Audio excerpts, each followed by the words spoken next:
itu ada suara itu mirip dengan sang ibu. Dengan lembut memanggil Mbak Nita. Nita, Nita. Seperti itu suaranya.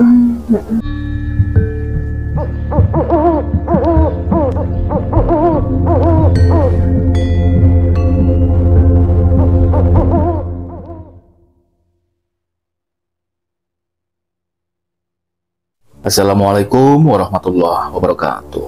Waalaikumsalam warahmatullahi wabarakatuh. Kali ini ada sebuah cerita. Sumber cerita ini berasal dari, ya sebut saja dengan Mbak Nitami.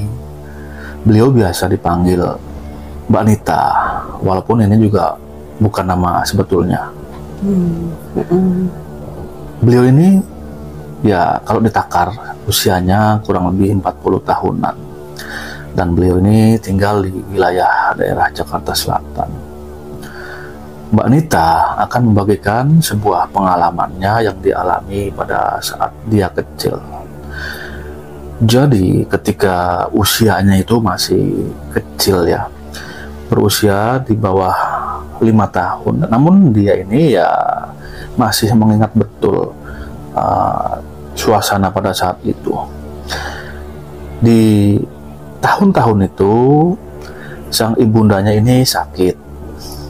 Sakitnya ya sebetulnya tidak terlalu lama, singkat. Tidak sampai 1 tahun. Ya Mbak Nita ini di sini tidak menyebutkan sakit apa. Namun yang jelas yang Mbak Nita ingat ini, dia seperti timbul tenggelam ingatannya ya, karena ya masih kecil. Kemudian proses pengobatan ini ditempuh oleh keluarga Mbak Nita, baik medis ataupun non medis. Ya tentunya dalam kondisi seperti itu kan memang memakan waktu dan energi yang juga tidak sedikit, sangat melelahkan. Kemudian Mbak Nita ini ya walaupun kadang ingat atau kadang tidak, namun ketika peristiwa itu terjadi, itu ada satu peristiwa yang memang betul-betul ini menempel di memorinya. Jadi pada satu hari sang ibunda ini meninggal. Ya namun karena masih kecil, Mbak Nita ini belum mengerti apa itu meninggal. Yang Mbak Nita mengerti itu di rumahnya ya ramai, banyak orang berdatangan. Kemudian ayahnya juga istilahnya disalami ya oleh para tamu. Nah Mbak Nita ini ingat betul bahwa ya ada kesedihan yang mendalam di sorot mata dari sang ayahanda. Penguburan itu sudah terjadi ya, atau sudah dilakukan sampai tahlilan itu dari hari pertama sampai hari ke-7. Ya Mbak Nita fan-fan aja. Namun memang Mbak Nita ini ada seperti baru ngeh ketika sang ibunda ini sudah tidak ada, dan dia itu merasa sedih sekali sampai menangis. Kemudian ditenangkan oleh ayahnya. Ya namun karena masih kecil, belum mengerti akan kematian itu juga masih berlanjut. Namun di sini yang aneh, kadang-kadang ada hawa-hawa yang sangat merindukan dari ibu, sehingga ini kadang-kadang mendadak Mbak Nita menangis. Untuk sementara karena memang baru hanya ada Mbak Nita, belum punya adik, jadi Mbak Nita ini anak tunggal. Nah setelah kepergian sang ibu, Mbak Nita ini diasuh oleh neneknya. Jadi karena memang rumah dari neneknya ini tidak jauh, ini sering dibawa ke rumah neneknya atau juga di kamar Mbak Nita sendiri ya. Nah ini neneknya dengan tekun merawat Mbak Nita ya, sambil menindak bobokan atau istilahnya itu mengeloni ya, layaknya anaknya sendiri. Namun ya itu tadi, Mbak Nita ini kadang-kadang sering bertanya, ibu ada di mana? Sang ayah bilang, ya udah besok kita main ke tempat ibu yang baru ya. Ya Nita pun akhirnya mengangguk. Dan keesokan paginya Ya, dibawalah ke pemakaman umum, dan di sana sang ayah pun bilang, ini rumah baru ibu kamu, kata sang ayah. Ya, namun karena memang Mbak Nita ini masih kecil juga belum mengerti. Nah, singkatnya ya mereka pun pulang. Hari akhirnya pun normal kembali setelah mungkin hampir 2 minggu. Nah, ini normal kembali, sang ayah pun kembali bekerja. Nah, kadang-kadang kalau siang juga sang nenek ini istilahnya dengan Mbak Nita ini apa ya, ya seperti biasalah memandikan, memberi makan segala macam, sampai menidurkan. Bahkan nenek ini juga sering menginap. Dan kakek kebetulan itu pada saat itu memang masih ada. Ya tidak menjadi soal, apalagi ini kan nenek dari pihak sang ayah. Mbak Nita ini rindu akan ibunda. Perasaan rindu itu yang tidak terasa sampai membuat air mata Mbak Nita ini keluar. Ya, sang nenek pun mengerti akan kesedihan dari sang cucu. Ya, kemudian dihibur. Ya udah, Nita, ibu sudah punya tempat yang baru.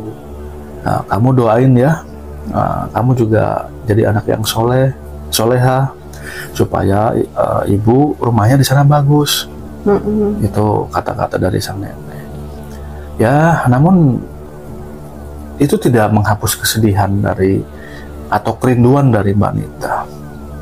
Sampai pada akhirnya Mbak Nita mengalami kejadian di tengah malam. Mendadak Mbak Nita ini teringat sosok ibunda, kangen. Ya, karena kondisi kamar memang remang-remang dan sang ayah juga belum pulang. Itu katanya sih main ke rumah kawan ya. Di rumah itu hanya ada nenek dan Nita berdua. Nah, Mbak Nita ini bangun, tiba-tiba itu ada suara itu mirip dengan sang ibu. Dengan lembut memanggil Mbak Nita. Nita, Nita. Seperti itu suaranya. Ya, Mbak Nita ini akhirnya melihat ke sekeliling, namun tidak ada. Yang dia bingung, loh, suaranya kok mirip suara ibu, tapi di mana? Itu kira-kira batin dari Mbak Nita. Nah, suara itu muncul kembali. Nita, Nita. Namun Mbak Nita juga tidak menemukan dari sosok sang ibu.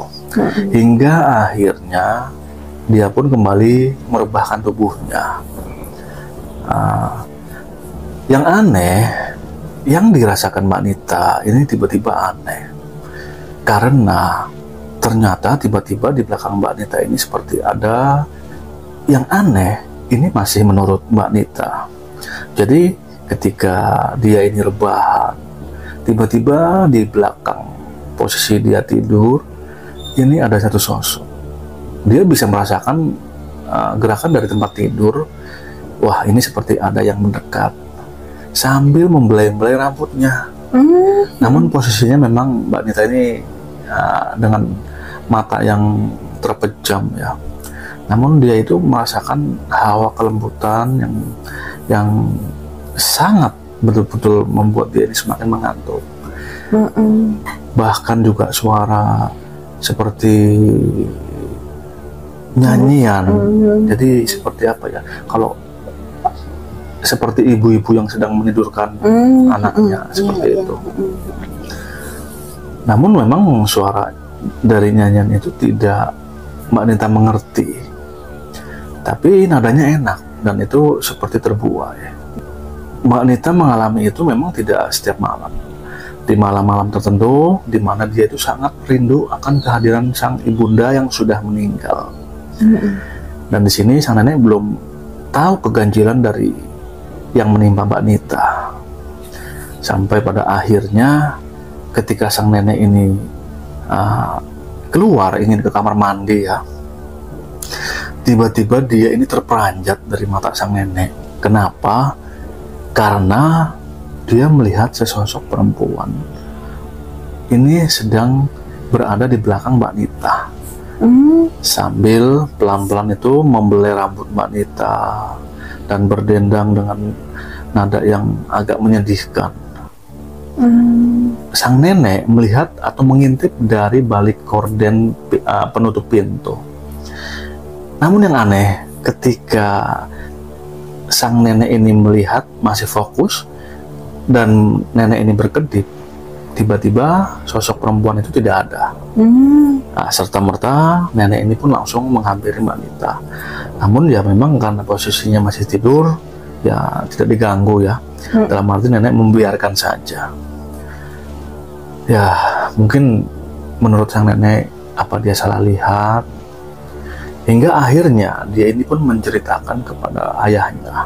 Sebut saja di sini namanya Pak Kodir atau anaknya ya, anak dari beliau. Ini cerita ya, kalau pada malam kemarin dia melihat ini melihat sosok perempuan yang sedang menidurkan cucunya. Nah, mendengar cerita dari ibunya atau nenek Nita, ya ayahandanya pun bilang, ya mungkin ibu lelah atau halusinasi. Kan nggak mungkin juga istilahnya ibunya ini pulang ke rumah, kan sudah meninggal. Itu perkataan dari ayahnya Nita. Namun di sini ada desakan ya, karena rasa khawatir dari sang nenek. Ya udah Kodir, kamu bagaimana caranya supaya ini jangan sampai mengganggu Nita. Ya kamu kalau bisa cari orang yang memang mengerti akan hal-hal yang berbau spiritual seperti ini.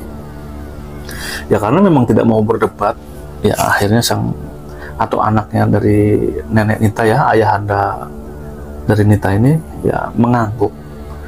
Dan memang kebetulan ayahnya Nita ini ya punya kawan yang mengerti akan hal-hal seperti itu. Tidak memakai waktu yang lama, akhirnya pun menemui kawannya. Kawannya ini ya sebut saja dengan Pak Anton. Ini akhirnya dibawa pulang ke rumah Pak Kodir. Dibawa pulang sambil setelah sampai ke rumah Pak Kodir ini melihat-lihat ke dalam rumah, sambil melihat-lihat itu ke sekeliling rumah. Terakhir Pak Anton ini melihat ke kamar Nita. Setelah itu Pak Anton pun mengajak Pak Kodir, itu ada yang akan dibicarakan. Nah Pak Kodir pun akhirnya mengikuti Pak Anton dari belakang, dan mereka akhirnya pun mengobrol di ruang tamu. Nah membuka pembicaraan, Pak Anton ini bilang, Pak Kodir, ini kalau bisa ya jangan sering ditinggal ini anaknya, karena ini ada sesuatu yang tidak terlihat, namun ini sering datang ke rumah sampean. Ya Pak Kodir pun mendengar penuturan seperti itu dari Pak Anton, dia belum paham ya maksud Pak Anton bagaimana. Begini Pak Kodir, ini ada satu makhluk ini perempuan, namun memang tidak jahat. Makhluk ini sering datang ke kamar anak sampean. Saya tidak tahu tujuannya apa, namun yang saya lihat dari energinya, makhluk ini tertarik dengan sosok anak sampean. Ini saya khawatirkan akan mengganggu anak sampean baik langsung atau tidak. Itu penjelasan dari Pak Anton. Ya akhirnya Pak Kodir pun bilang, terus saya harus bagaimana Pak? Ya setidaknya makhluk itu jangan sampai datang lagi ke rumah saya.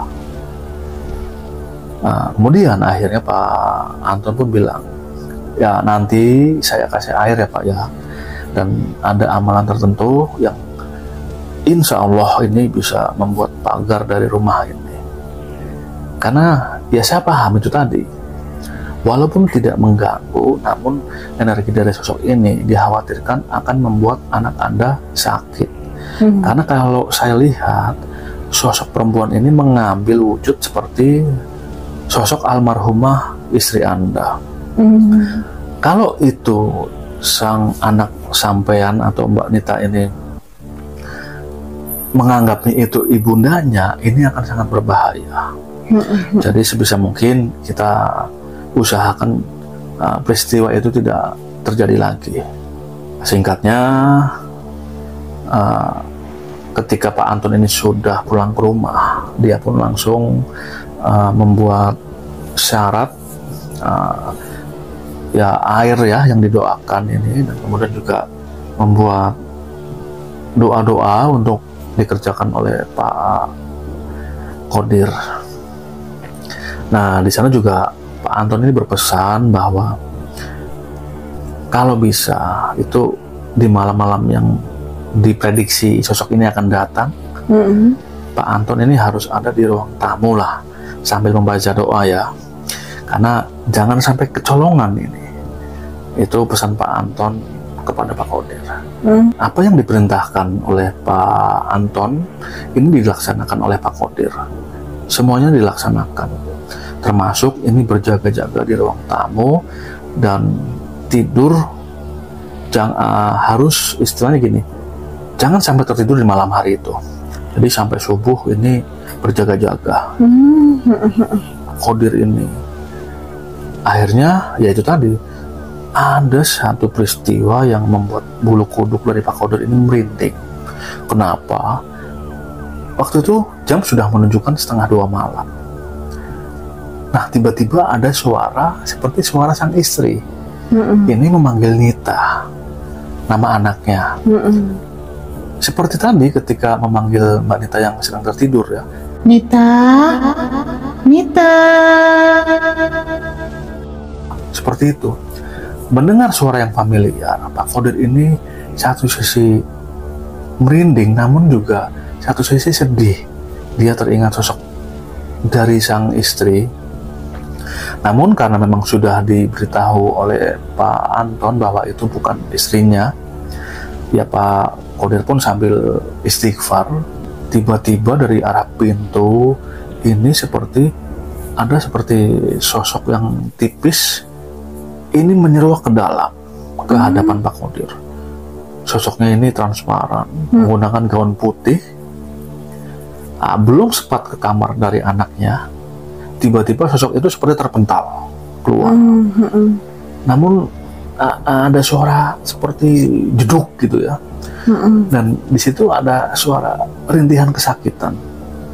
Nah ya, Pak Qodir ini masih terus berkonsentrasi, bahkan di dalam pikirannya atau hatinya dia berbicara kepada makhluk itu supaya tolong jangan ganggu anaknya.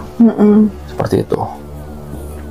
Sampai itu juga diakhiri dengan bau yang sangat atau berbau tidak enak ya. Namun Pak Qodir yakin bahwa sosok itu masih berada di luar rumah, karena dia bisa mendengar seperti suara angin yang sangat besar ya. Seperti itu. Nah, tiba-tiba ketika sosok perempuan itu terpental juga di dalam ini, anaknya menangis. Namun Pak Qodir ini tidak terpengaruh, karena takutnya itu hanya istilahnya ini dari makhluk tersebut ya, mencari celah, karena di dalam itu sudah ada kakek dan neneknya dari Nita. Jadi mereka ini bertiga memang sudah kompak untuk melakukan ritual ini untuk pembersihan. Hal tersebut berlangsung ini kurang lebih seminggu. Jadi selama seminggu itu tiap malam sosok perempuan ini selalu datang. Hingga pada akhirnya di malam terakhir